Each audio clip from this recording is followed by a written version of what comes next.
Google just reported $100 billion revenue in the last quarter.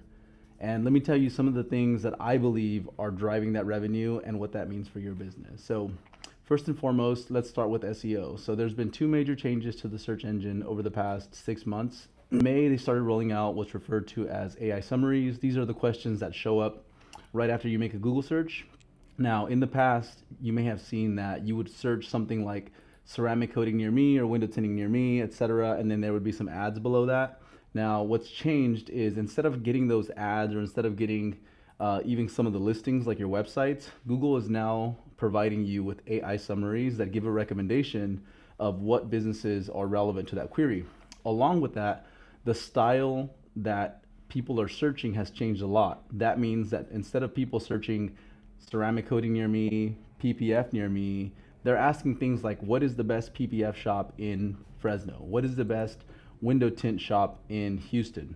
So that means that these AI platforms like ChatGPT and Google Gemini are becoming more integrated with some of these platforms that were a big moneymaker for local businesses in general. So along with that, this last month, Google rolled out a new feature called agent mode. That means that you can use the agent. It will look for local businesses or like shops like yours. It'll start finding prices for you that are available on the internet, and it'll help that person move to that sales process a lot faster.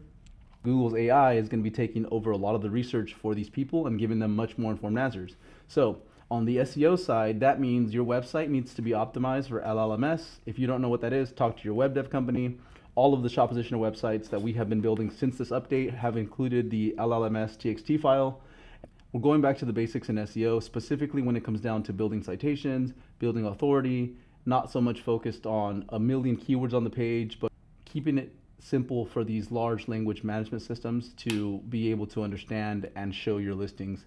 Now, on the Google Ads side of things, Google has recently released a new campaign model that allows you to run top of funnel content.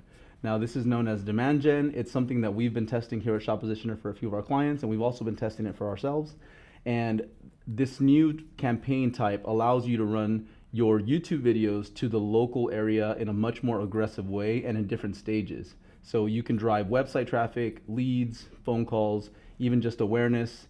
It's a great tool because we've never been able to run ads on platforms like YouTube Shorts, or even if you wanted to run ads on YouTube in-stream ads, it's been very competitive and you have to have had like thousands of people inside of the audience that you're targeting.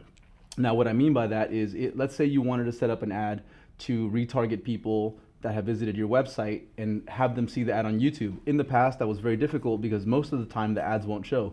With the new demand gen campaign model by Google, it's now become more accessible to reach people on YouTube Shorts. It's also become more accessible to reach people on smart TVs. As you know, you probably have a smart TV in your home that has the YouTube app already built in. So that means we're going to be able to run ads to people in these areas, which is great for building awareness. Most of us are relying on social media, TikTok, organic, and any type of video content to build awareness. It's good news for us, especially in the slow season or slower season that a lot of shops have. It's easy to get frustrated, and I'm glad to see that these platforms are providing a more dynamic approach, not just with the AI side of things on the organic side, giving people a lot more power to reach the ideal customer as long as you're working with the right company. And also on the ad side, giving small businesses more tools to be able to reach their ideal customers exactly where their attention is at. So I hope this helps. I know that right now, if you have a shop, things are a little bit crazy depending on where you're at. Most shops kind of tend to slow down a little bit. So if you are working with a marketing agency, make sure that you have them tap into some of these things I mentioned in this video. If you are not and would like a second opinion on what you have going on right now, just comment interested below and I'll reach out to you to schedule a 30-minute consultation. Other than that, I'll talk to you guys soon.